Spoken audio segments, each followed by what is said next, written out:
kita bersatu di dalam doa. Bapa di sorga, kami bersyukur atas anugerah dan kebaikan-Mu di dalam kehidupan kami. Kami sungguh bersyukur Engkau masih terus menyertai kami. Bahkan mungkin setiap hari ini ada yang datang dengan segala pergumulan persoalan hidupnya. Tapi kami bersyukur bahwa Tuhan tidak pernah meninggalkan kami, menjadi sumber pengharapan kami satu-satunya. Dan pada hari ini di Minggu Advent yang pertama ini, biarlah Engkau ingatkan kami tentang pengharapan yang sejati itu. Dan Engkau teguhkan kami, hibur kami yang sedang mengalami keputusasaan. Kuatkan kami di dalam menjalani segala pergumulan persoalan hidup kami. Dan tegur kami jika kami sedang melalui jalan yang jauh daripada yang Engkau harapkan. Engkau urapi hamba-Mu yang penuh kekurangan keterbatasan ini ya Tuhan, agar bisa menyampaikan isi hati-Mu dengan jelas dan dimengerti oleh umat-Mu. Di dalam nama Tuhan Yesus Kristus kami berdoa dan bersyukur. Amin. Selamat pagi Bapak Ibu Saudara-saudari. Kita bersyukur atas anugerah Tuhan. Hari ini kita bersama-sama bisa beribadah saudara-saudara, dan hari ini kita memasuki seri pertama di Advent yang pertama ini, yaitu tentang ruang pengharapan bagi yang terpuruk. Mari kita bersama membuka Alkitab kita dari Roma pasal yang kelima ayat 1 hingga ayat yang kelima, saudara. Roma pasal 5 ayat 1 hingga ayatnya yang kelima.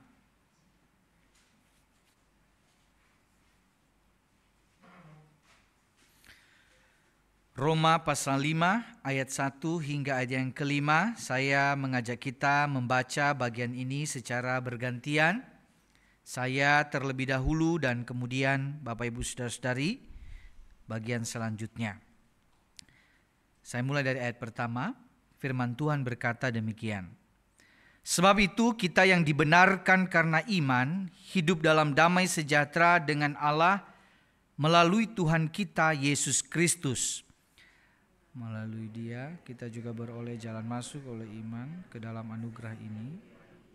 Di dalam anugerah ini kita berdiri dan kita bermegah dalam pengharapan akan menerima kemuliaan. Bukan hanya itu saja, kita malah bermegah juga dalam kesengsaraan kita. Karena kita tahu bahwa kesengsaraan itu menimbulkan ketabahan.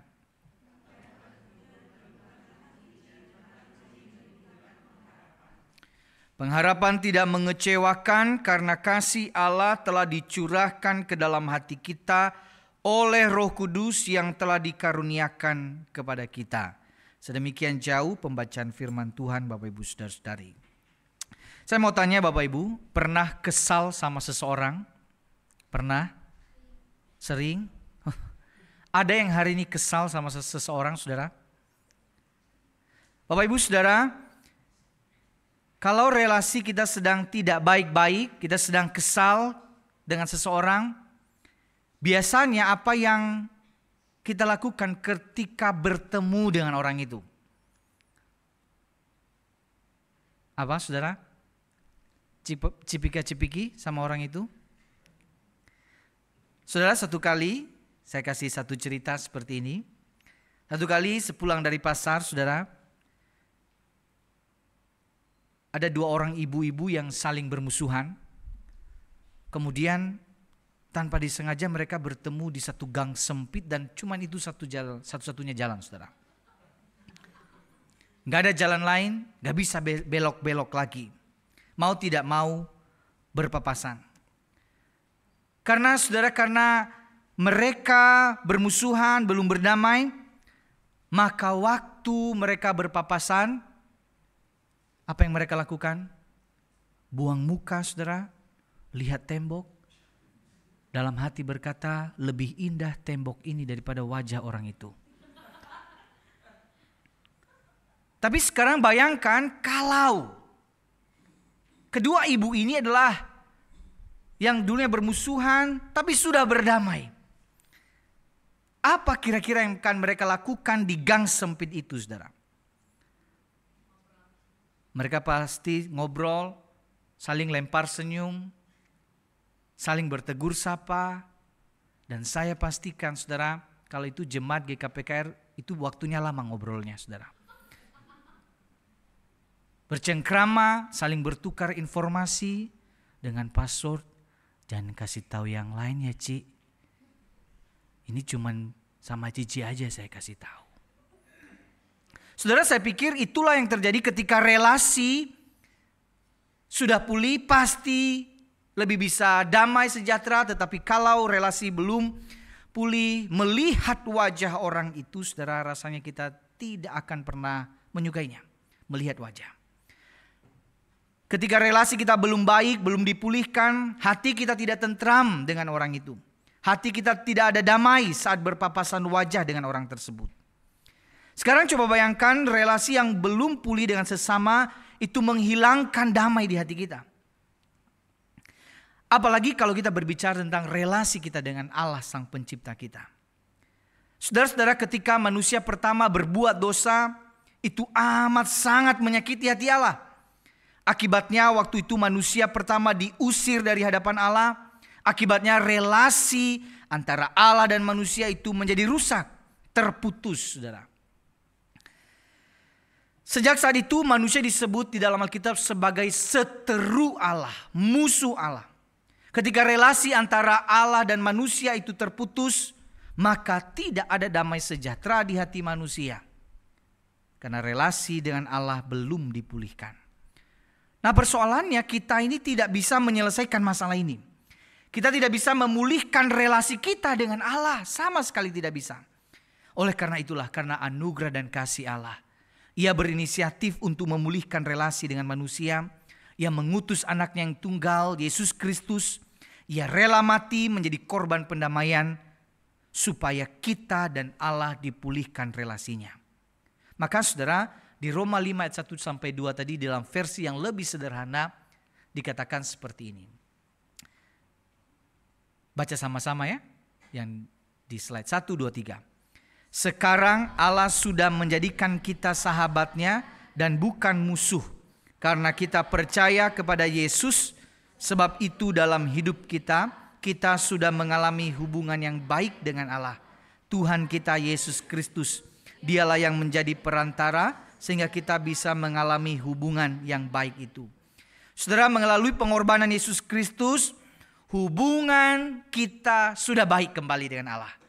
Hubungan yang dulunya rusak sudah dipulihkan. Dan itulah yang kita alami sebenarnya. Ketika orang sudah menerima Yesus, mengalami Yesus, yang dulunya gak ada damai ketika berpapasan dengan Allah. Sekarang kita berjumpa dengan Allah dan kita ada damai sejahtera. Karena relasi kita sudah dipulihkan.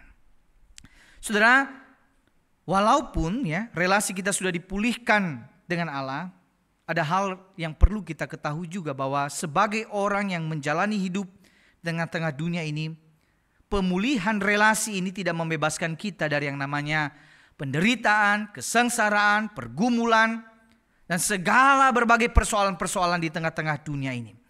Hantaman persoalan tidak dapat kita hindari sama sekali. Ini sesuatu yang harus kita hadapi.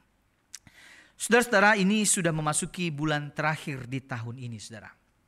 Ya, secara khusus pas ya tanggal ini, tanggal 1 Desember Bapak Ibu ya.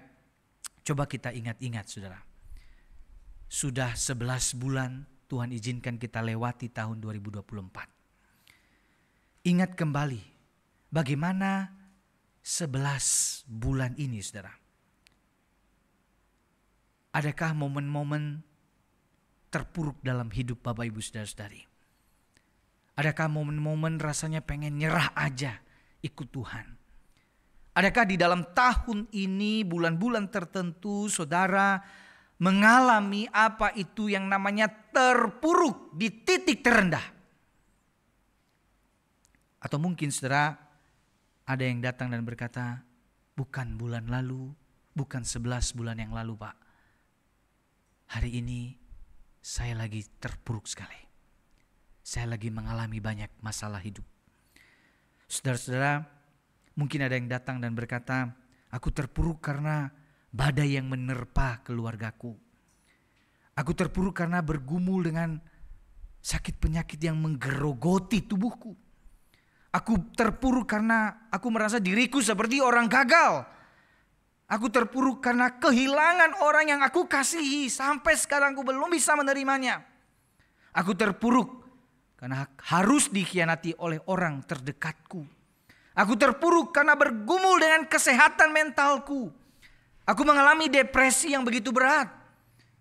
Aku bahkan tidak bisa tidur sepanjang malam karena hati dan pikiranku kacau balau. Apakah ada yang datang hari ini dengan suasana hati keterpurukan itu, saudara? Bapak Ibu, saudara-saudari, Bapak Ibu tahu kalau isu kesehatan mental saat ini menjadi pergumulan sebagian besar orang. Beberapa jenis gangguan mental itu misalnya gangguan bipolar, kecemasan berlebihan, atau depresi, saudara. Dan itu kompleks sekali untuk menjelaskannya. Tapi hal yang mengagetkan Bapak Ibu, ketika membaca tentang survei dan data-data tentang kesehatan mental ini, harusnya ini menjadi hal yang perlu kita pikirkan sama-sama. Salah satu survei tentang kesehatan mental di tahun 2022, ini termasuk baru. Katanya saudara, remaja yang berusia 10-17 tahun memiliki masalah kesehatan mental. Dan datanya 1 dari 3 memiliki gangguan kesehatan mental. Artinya kalau ada 9 orang anak remaja, 3 diantaranya, 3 atau 4 diantaranya sedang bergumul dengan persoalan kesehatan mentalnya. Ini angka yang sangat besar. Lalu kepada orang tua juga sama ternyata. Dalam sebuah jurnal tentang kesehatan mental, dikatakan 1 dari 3 ibu mengalami depresi. 35%, jumlah besar. Ayah bagaimana? Agak lebih kecil tetapi ada persentasenya. 1 dari 5 ayah mengalami depresi. Saudara-saudara, ini persentase yang bukan sedikit. Sehingga tidak bisa disepelekan dan bukan hanya untuk usia atau gender tertentu. Semua bisa mengalami yang namanya gangguan mental, pergumulan emosi yang kompleks itu. Semua bisa mengalaminya, bisa kita yang alami, bisa anak-anak kita, bisa pasangan kita, bisa keluarga kita sendiri, rekan kita, bisa sahabat kita. Mereka sedang bergumul dengan pergumulan mental ini dan mereka terpuruk dengan hal itu.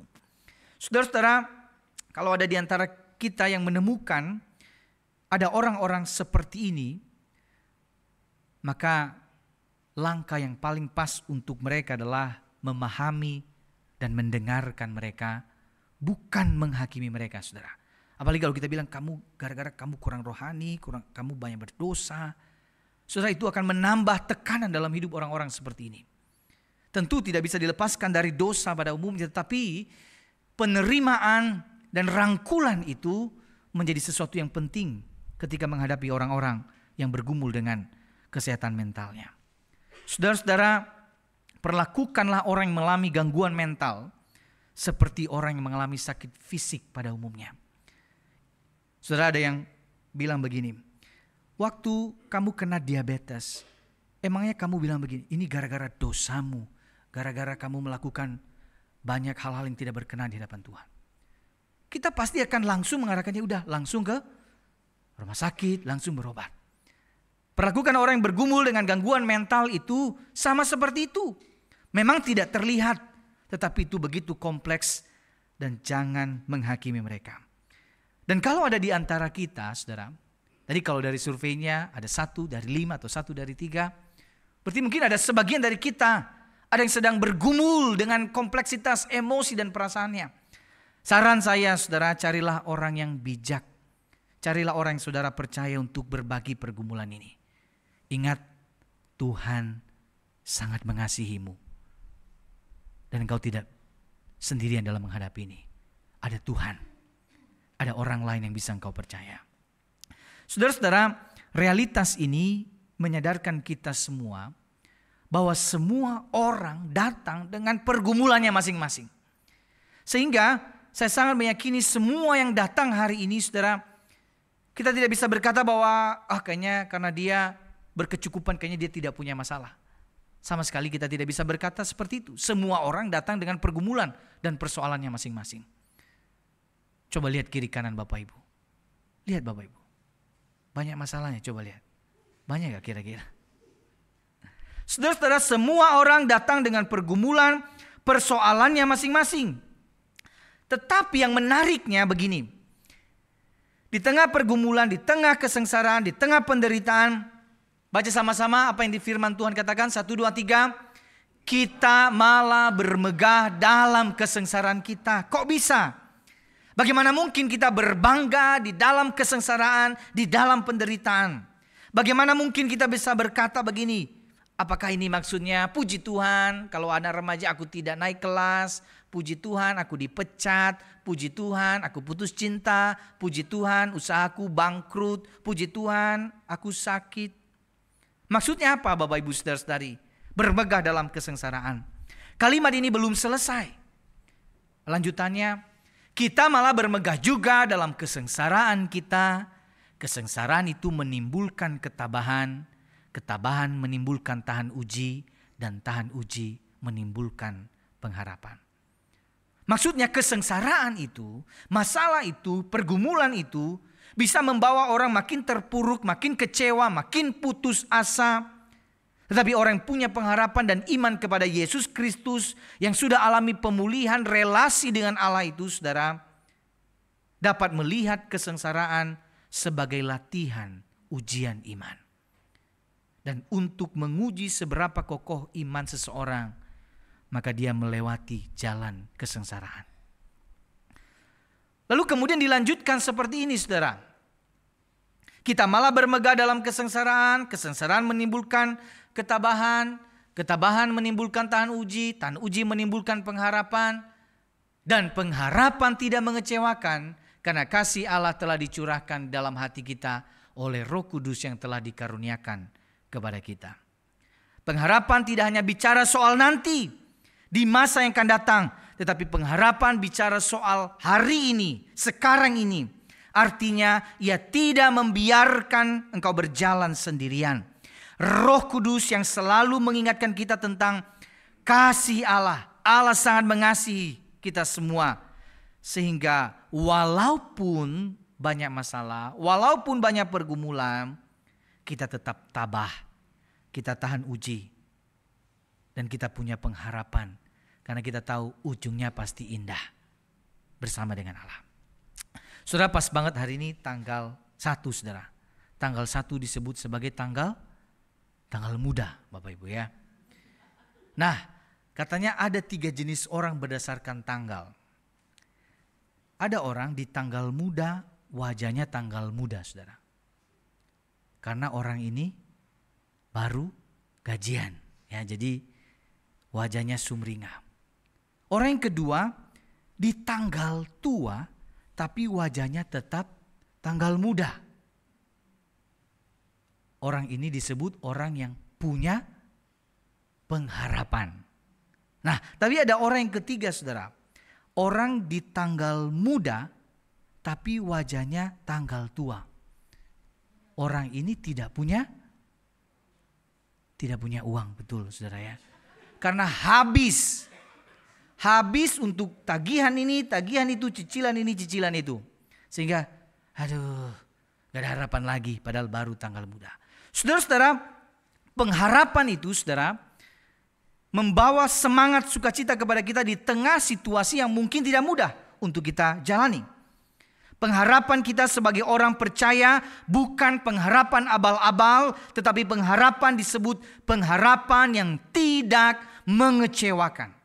Oleh sebab itu di dalam Ibrani 6 ayat 19 dikatakan pengharapan itu adalah sauh yang kuat dan aman bagi jiwa kita.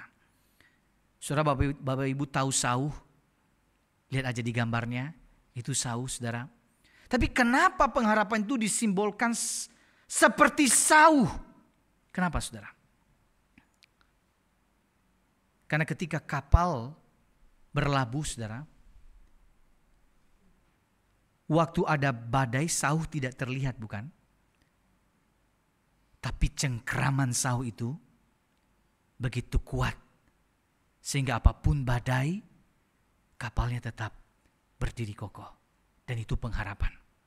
Pengharapan kepada Allah seperti sau yang kuat dan aman bagi jiwa kita. Seperti itu pengharapan orang percaya.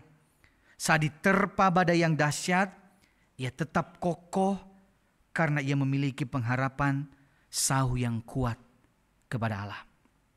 Tadi dikatakan kesengsaraan menimbulkan ketabahan. Ketabahan, saudara, dalam bahasa aslinya disebut hupomone. Artinya apa? Artinya memiliki daya tahan, ketekunan, kesabaran, keteguhan, sabar menunggu, dan ini sering dikaitkan dengan nilai-nilai keberanian. Dan ini indah sekali. Orang yang punya pengharapan tabah, memiliki daya tahan. Sehingga saya bisa menyimpulkan seperti ini, orang yang punya pengharapan kepada Allah tidak mudah menyerah walau banyak masalah, dan semangatnya tidak mudah padam walau banyak badai yang menghantam. Inilah orang yang punya pengharapan. Ketika ada masalah sedikit, saudara, dia tidak mudah menyerah dan putus asa. Misalnya saudara, anak muda kerja, ada masalah sedikit di kantor, udah langsung resign. Baru juga beberapa bulan, langsung resign.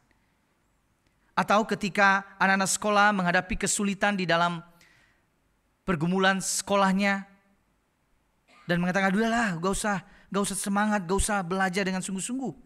Tetapi harusnya orang yang punya pengharapan gak malas-malasan, akan mengerjakan tugas dengan sebaik-baiknya. Ketika bisnis kita gagal, ketika ada masalah di dalam pekerjaan kita, lantaran itu tidak membuat kita menyerah dan berputus asa, kita coba lagi. Ketika ada anak muda yang putus cinta, itu tidak akan membuat dia menjadi gila. Tapi dia bilang, ini lagi, bukan gila, lagi, coba lagi. Ada yang lain kok, gak apa-apa. Saudara-saudara, ketika mungkin di dalam pelayanan tampak tak mudah, banyak orang yang melemahkan semangat kita. Tetapi kita sanggup berkata karena kita punya pengharapan, aku tidak mau menyerah. Aku akan terus berjuang karena aku sanggup, aku mampu, bukan karena kekuatanku, tapi karena kekuatan dari Allah. Aku punya pengharapan itu. Orang yang punya pengharapan, saudara, tidak mudah menyerah walau banyak masalah. Dan semangatnya tidak mudah padam walau banyak badai yang menghantam. Perhatikan teksnya ya. Kesengsaraan menimbulkan ketabahan, dan ketabahan menimbulkan apa tadi? Tahan uji. Tahan uji itu, saudara, diterjemahkan secara literal yaitu karakter. Secara literal artinya karakter. Jadi ketabahan, daya tahan menimbulkan karakter yang teruji, karakter yang baik. Dan di dunia Yunani Romawi kuno, saudara, tahan uji itu dikaitkan seperti proses memurnikan logam emas. Jadi logam emas yang murni diapain? Dimasukkan ke dalam brankas, bukan saudara, dimasukkan ke dalam api, saudara ya. Masukkan ke dalam api sampai panas betul, dan itu murni. Yang murninya baru keluar, saudara. Oleh karena itu, kalau kita mengalami kesengsaraan, mengalami pergumulan hidup, lihatlah itu sebagai proses pemurnian. Karakter kita makin lama makin dibentuk. Sekalipun susah, sekalipun sulit menjalaninya, tapi ini memurnikan kita sehingga nanti karakter kita kuat dan teruji. Gak apa-apa susah-susah hari ini. Ini ada banyak rekan-rekan mahasiswa. Gak apa-apa susah-susah di dalam STT. Ya, karena waktu pelayanan jauh lebih susah lagi nanti ya. Tapi itu memurnikan, menguji karakter kita untuk semakin lebih bergairah, lebih bersemangat lagi di tengah-tengah penderitaan keterpurukan yang kita alami. Namun kita sadar, saudara, dalam proses menguji itu tidak gampang. Apalagi kalau kita sendiri yang mengalaminya. Ada kalanya mungkin kita akan merasa pengen nyerah, pengen berputus asa, saudara. Kita lelah untuk berjuang di jalan ujian itu. Saudara-saudara, ketika saya mempersiapkan khotbah ini, di grup WA kami itu kemudian ada berita musibah yang menimpa orang terdekat kami, saudara. Sebut saja dia om saya, ya. Dia orang yang dekat dengan keluarga besar kami, dan sejak papa saya sudah meninggal, om ini yang selalu hadir di tengah-tengah keluarga kami. Sehingga secara emosional kami sekeluarga merasa kehilangan orang ini. Saudara-saudara, dia itu rutinitas, usianya sudah 75 tahun, tapi tubuhnya masih fit, tapi dia sudah tua. Dia rutin mengantar cucunya ke sekolah. Dan pagi itu, saudara, dia mau antar cucunya, tepat di depan rumahnya dia ditabrak oleh orang yang ugal-ugalan, saudara. Begitu kencangnya. Ada video yang dibagikan kepada kami dan dia sempat kritis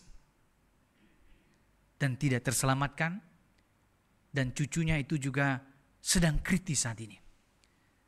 Saudara, waktu mendengar berita itu dan saya sedang mempersiapkan khotbah tentang punya pengharapan di tengah keterpurukan, saya berdialog dengan Tuhan dan berkata, Tuhan, tidak mudah ya berada di titik terpuruk, Tuhan.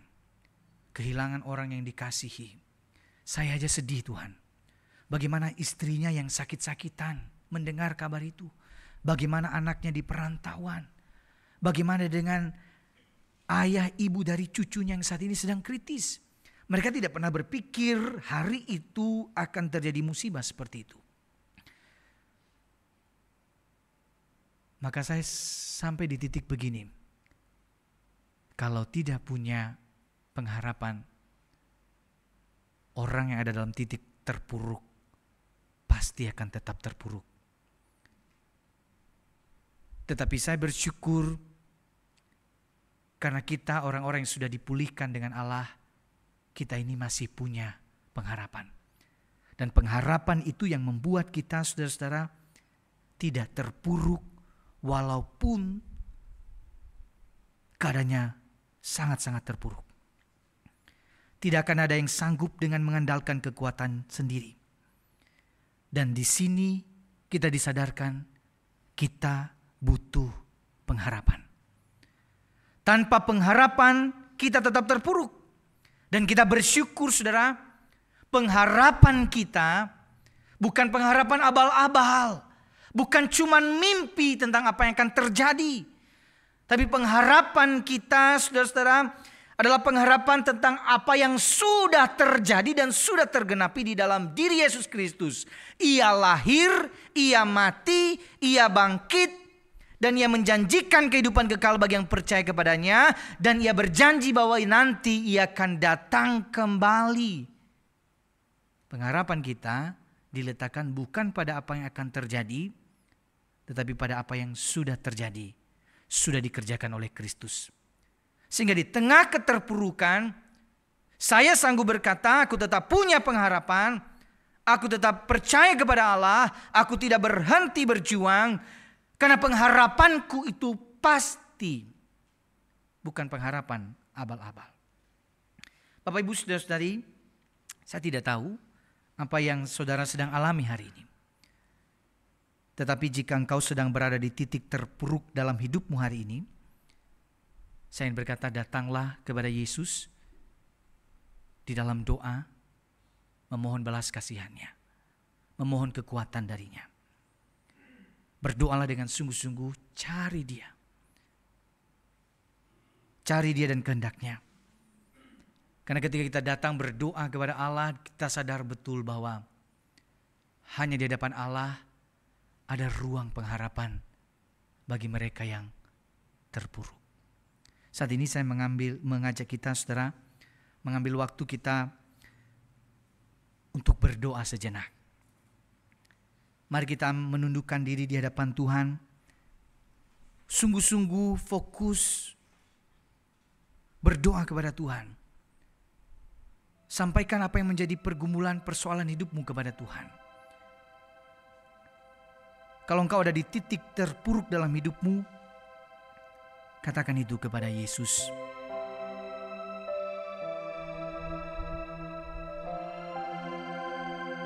Silakan ambil waktu bercakap-cakap dengan Tuhan secara pribadi.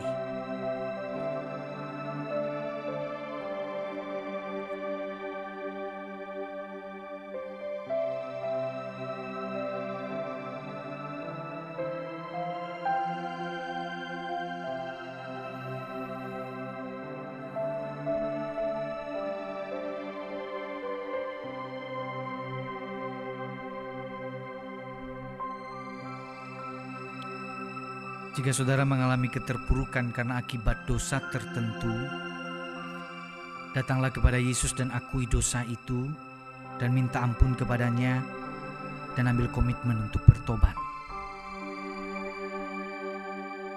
Jika hari ini engkau datang dengan kelelahan, engkau kehilangan gairah, bahkan sedang tidak memiliki semangat hidup, datanglah kepada Yesus memohon kekuatan darinya agar memampukanmu melewati masa-masa terpuruk di hidupmu. Dan jika hari ini engkau datang dengan pergumulan yang begitu berat, bahkan yang sulit engkau katakan, datang kepada Yesus karena Ia memberi harapan bagi mereka yang berbeban berat.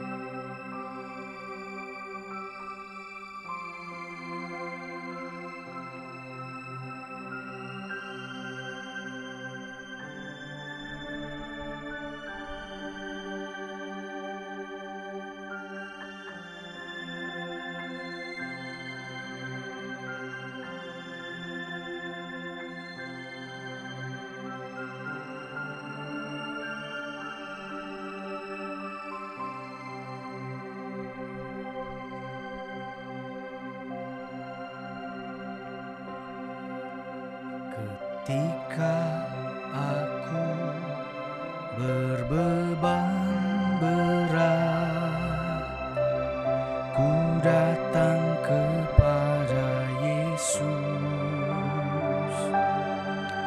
Dia berikan damai dan sukacita, sejahtera dalam hatiku.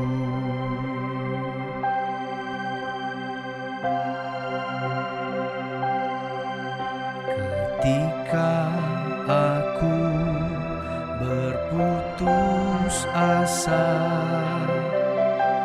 ku datang kepada Yesus.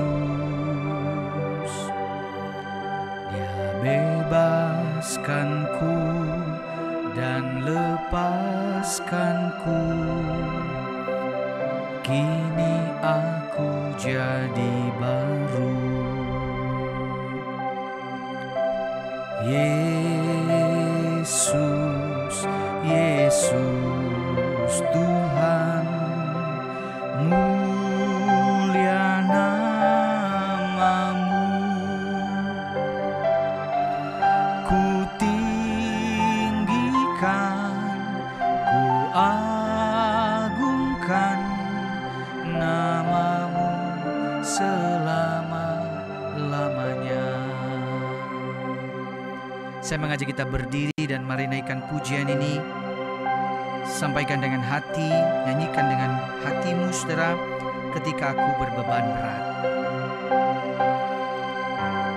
Ketika aku berbeban berat, ku datang kepada Yesus.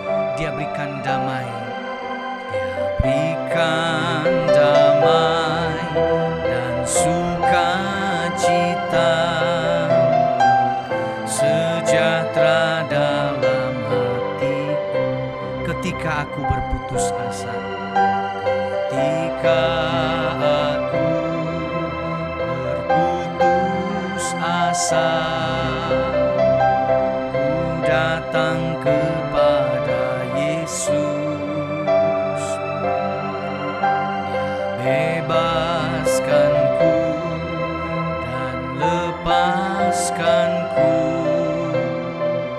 Kini aku jadi baru. Katakan Yesus, Yesus Tuhan. Yesus, Yesus Tuhan, mulia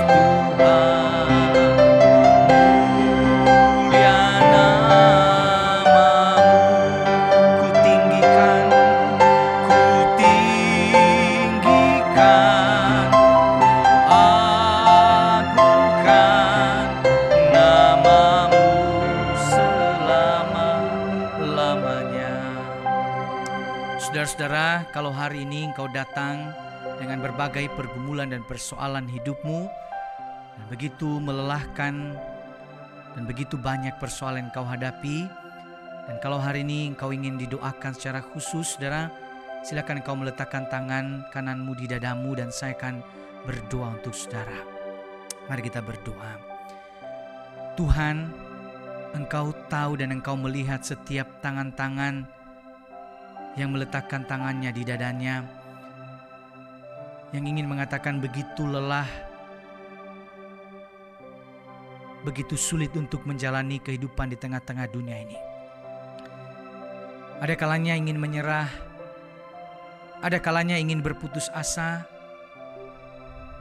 tapi kami bersyukur kami punya Tuhan. Tuhan yang memberi pengharapan dan kekuatan kepada setiap kami.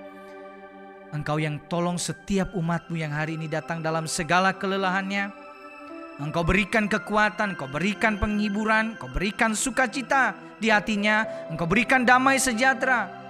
Sehingga apapun pergumulan persoalan hidup yang sedang dialami saat ini, umat-Mu tidak menyerah, tidak berputus asa, karena mereka tahu mereka punya Allah, mereka punya pengharapan yang pasti di dalam Kristus Yesus.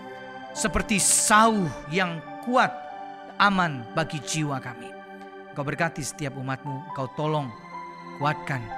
Biarlah di dalam keterburukan, dalam pergumulan hidup, setiap umat-Mu memiliki pengharapan kepada Allah. Ini doa kami. Di dalam nama Tuhan Yesus, kami berdoa, kita sama-sama katakan, amin. Silakan duduk Bapak Ibu Saudara-saudari.